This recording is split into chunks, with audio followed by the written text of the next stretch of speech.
Hello, welcome to coverage of the Vaughn's Knockout Championship for the custom standard format.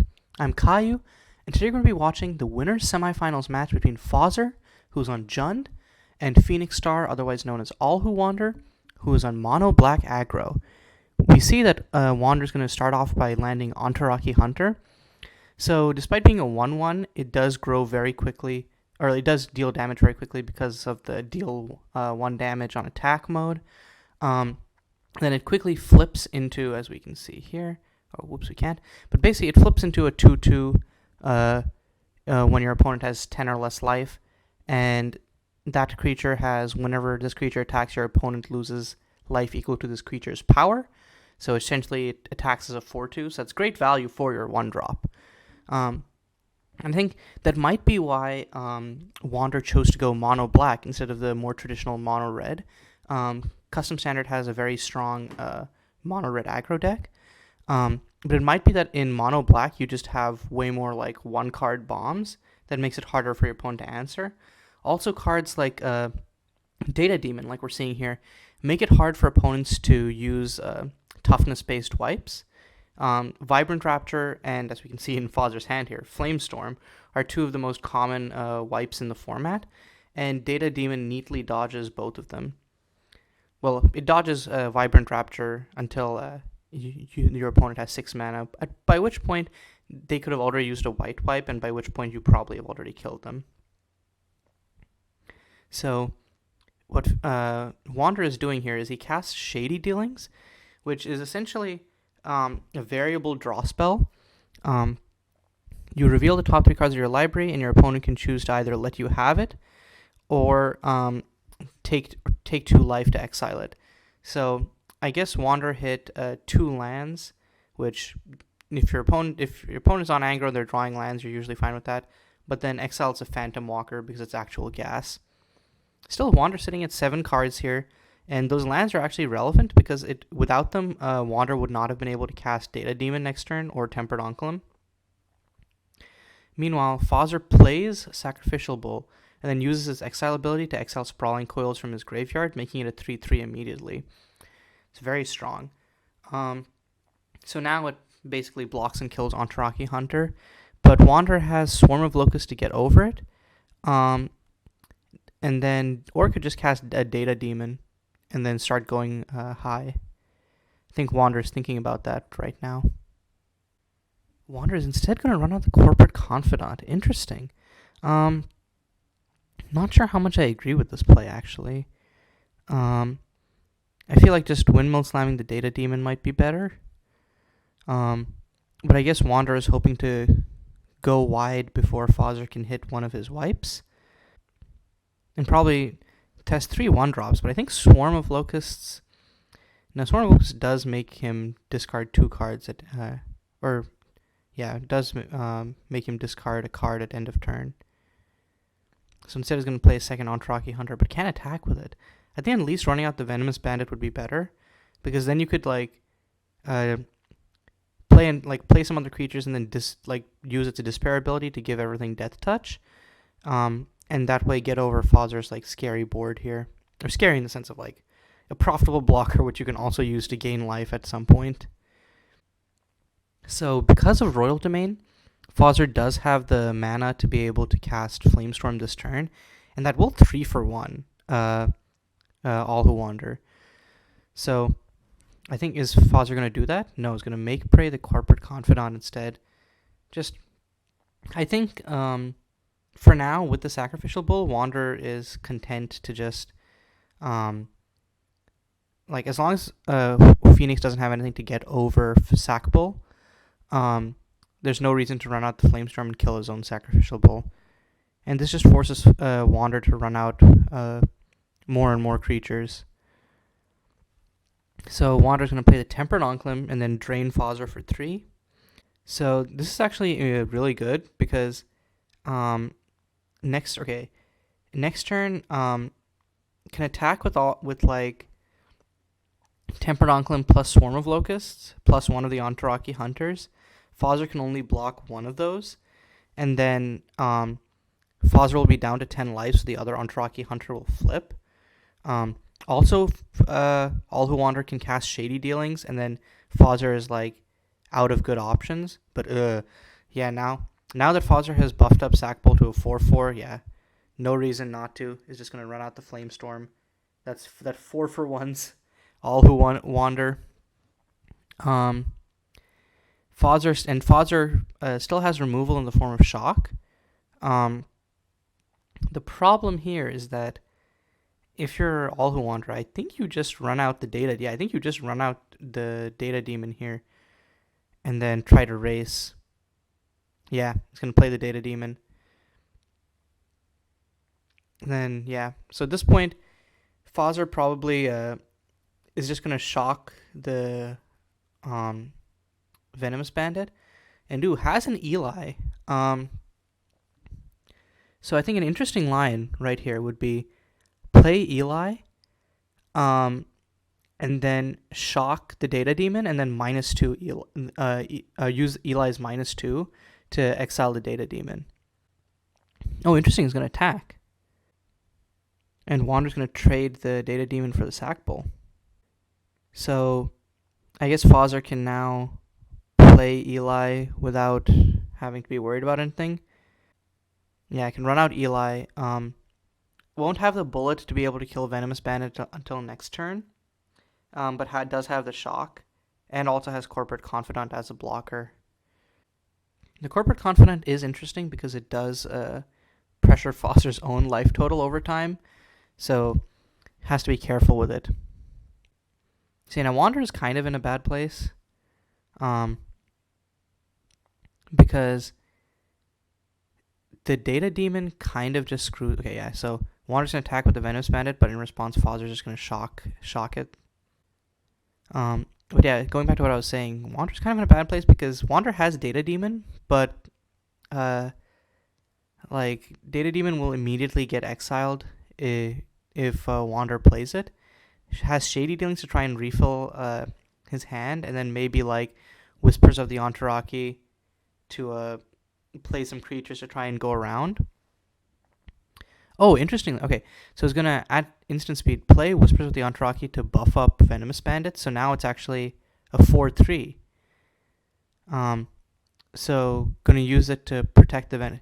Actually, I'm surprised I missed that line. I think maybe that's what like Wander was hoping to be able to like bluff out Fazzer and like just take the 2 on Eli, and then like before damage buff it up. Instead, I'm just going to trade the Corporate Confidant for it, and then play Shady Dealings. But keeping the Eli is huge because it means that Fazzer basically has the board locked down right now. And interesting, letting Wander have the Enteraki Hunter. And ouch, unfortunately Wander hits 2 more lands off of the Shady Dealings. Can play Enteraki Hunter this turn, but then next turn it just gets bulleted. But Fazzer is down to, like, was Hellbent, and now only has a 3rd land to show for it. God, and Wander drawing another land. Wander's getting so flooded right now. And yeah, it's just like, because Wander's deck is a 22 land deck. So on end step, it's going to use Royal Domain to create a Petal. And right here, Fazzer can just use 1 bullet to kill Enteraki Hunter. Yeah, and then use the other bullet to ping Data Demon and then -2 Eli. And now Wander is like out of cards. Another 3rd Shady Dealings will be very helpful here, though. So Fazzer's just going to take the 2 for the Tempered Onklin. But no, another land. And Data Demon, I think Fazzer's just going to take the 2. Yeah. That's the problem with Shady Dealings. When you have a way to pressure your opponent's life total, it becomes scary for your opponent to take the damage. But when you're Hellbent, then yeah. And Fazzer has 2 hand attack spells. It's probably just going to run out Into the Lion's Den right now because there's no reason not to. Just get... No, okay. I thought just to get some hand information would be worth it. The Duress is pretty dead in this matchup. So Wander top decks a Swarm of Locusts. Again, can't play it because he'll just be insta-killed by Eli. I don't think that Wander has any outs here. And with the sack bull coming down,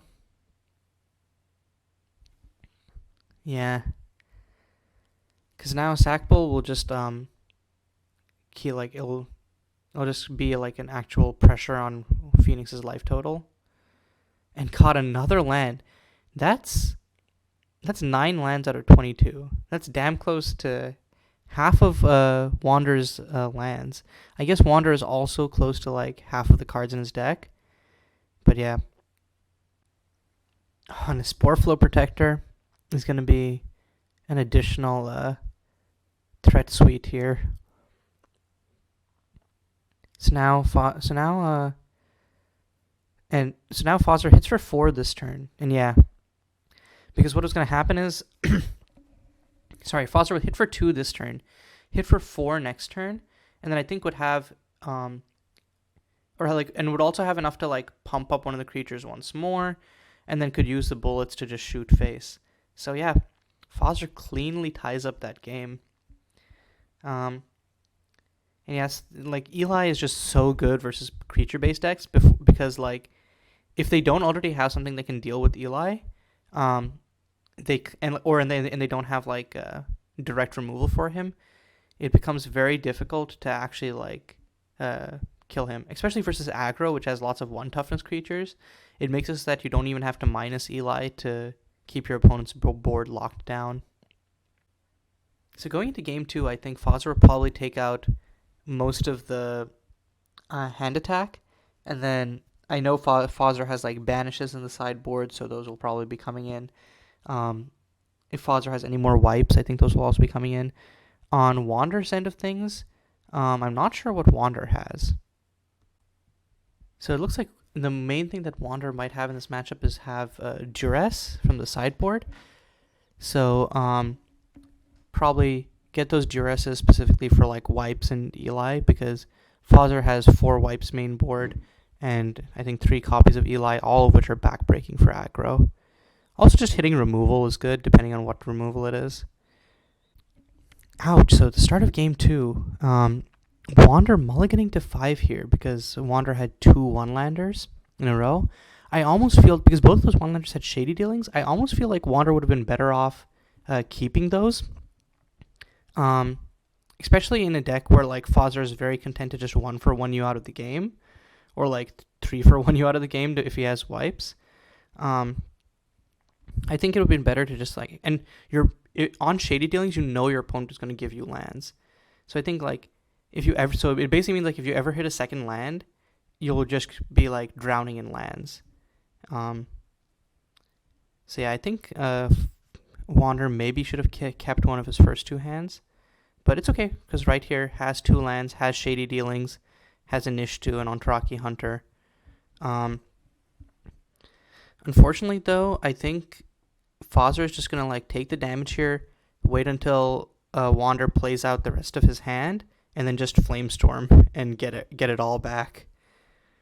And yeah, Sporeflow profitably blocks Enteraki Hunter here, and an Ishtu for what it's worth. Tempered Onclum is a good top deck hit, but doesn't have the land to play it, so I think might just run out the shady dealings to try and hit a 3rd land. Yeah, he's only going to attack with an Ishtu. No reason not to block, or actually, the reason Fazzer might not want to block is worry about blowout with Whispers of the Enteraki. But yeah, I think you just have to kind of hope for the best there. And then forcing Wander to run out the Whispers of the Enteraki makes it so that you can make prey to just like dome Inishtu. And then like anything else. Anyways, is going to play Shady Dealings. Hits Data Demon, Corporate Confidant. Is letting Wander have the Corporate Confidant. Interesting. And then probably going to... Yeah, because Tempered Onclum pings for 3 on ETB anyways. Maybe the reason Fazzer's letting Wander have Corporate Confidant is because he knows he can kill it with the wipe. It has a Pithing Needle. I wonder what for. I'm not sure what the pitting needles would come out of the side for. I can't think of anything. Also surprised that Fazzer is not playing the Into the Lion's Den here. Also does not. Maybe it's because he wants to keep up. Does he even have enough mana to activate Royal Domain? Does. So I guess maybe wants to keep up the mana to activate to like activate Royal Domain, play Shock, kill something. Not sure. Okay, so yeah, on end step is gonna crack the Sprawling Coils, and next turn, so okay, actually probably on end step, Eerie Bayou plus Royal Domain buff Sporeflow Protector. I think exiling his own grave was a mistake, because if he ever draws Sack Bull, those lands could have been good to hit with Sack. Yeah, and he top decks a Sack Bull right there. Oh, but I guess Wander only had one card in grave, so I had to do that. And yeah, now it's just going to run out the Flamestorm. Sporeflow survives. 3-for-1's Wander. Meanwhile, on Wander's side of the board, has Tempered Oncolim, and now top deck the land to play it. And the Swarm of Locusts and Entraki Hunter are not shabby either, especially because this Tempered Oncolim is going to put Fazzer right on the edge of the flip threshold. I think Fazzer's content to just make prey the Tempered Oncolim here, and then has double shock for smaller creatures. Or is Fazzer going to be like, hey, I'm going to be proactive, I have a blocker that can kill Tempered Oncolim, why not just play Sack Bull here? Is going to end. Interesting. Okay. I'm not sure I agree with this, because I feel like just make praying the Tempered Oncolim is the right call right there. Maybe he's trying to make Wander think he has another wipe? I don't know. Or he's going to wait to draw into a wipe, maybe, just in case. So Wander is going to run out Swarm of Locusts, Tempered Oncolim, and next turn can crew the Phantom Walker. It has a bunch of creatures in grave to crew the Phantom Walker with. So on end step, yeah, it's just going to shock the Swarm of Locusts.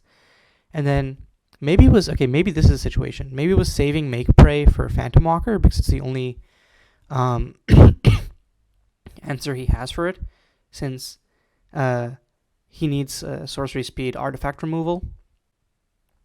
And yeah, in addition to shocking, it's just going to buff Sporeflow up to a 4/5. Oof, it hits another Sporeflow here. Unfortunately, if he had a fifth land, could go Make Prey into just play another threat. But right here is just going to... he's going to Make Prey the Tempered Oncolim. I think that was a mistake, actually, because might have missed the alternate crew mode. Now I realize what the Pithing Needle is for, because crewing is an activated ability. And interesting, in response to Fazzer playing Pithing Needle, is going to use Phantom Walker's crew ability to exile all the creatures from his own graveyard. That gives less gas for Sporeflow Protector to exile. But yeah, again, I'm not sure what Wander can do here. Fazzer just untaps, shocks one of the creatures, and then can also play 2 threats of his own. And then at that point, Wander's empty-handed, doesn't have any way to respond to the Pithing Needle, and Fazzer's threats are all bigger. So yeah, shock the Confidant. I actually think that shocking the Confidant may not have been the right move there, because Entraki Hunter will get to flip right here. Will not get to flip, but then he'll get to put Fazzer over the threshold where future Entraki Hunters will. And plays the Sporeflow, but not the Sack Bull. I wonder why. Oh, is it to... Okay, maybe it was to... Okay, so it was to buff up his own Sporeflow. So now he's going to swing for 7 here, and then next turn just kill Wander, basically. Okay, he's going to run out into the Lion's Den. I think it's a futile hope at this point. Yeah, it's just a swamp. And then I think it probably would have been better to just run out. I don't think Wander has any wipes, so I think it would be better to just run out both the Spore Flow and the Sack Bull. But either way, I don't think it matters. Like, I'm not sure. Like, if Wander top decks a Data Demon, I think that might save. No, because like main two just gonna play the Spore Flow, and then like even if Wander can block the 4/5, yeah, and just top decks another Swamp, that's it. So ouch. Fazzer on Jund wins 2-0 over AllWhoWander on MonoBlack Aggro. I think that's definitely a really hard matchup for MonoBlack because Jund has all of the interaction, a quick clock, good blockers, lots of potent wipes, and MonoBlack is just not as explosive as Mono Red. It just doesn't have that like insane potential of like if you take your first 2 turns off dirtling just playing tap lands, I could just potentially kill you turn 3. So I think that might be an issue with Mono Black in comparison to other aggro decks in the meta. But anyways, despite what I'm saying, Wander did do well enough to get to winner semis, and still has a loser's bracket run to make. So interested to see how that goes. Until next time, this is Caillou signing off.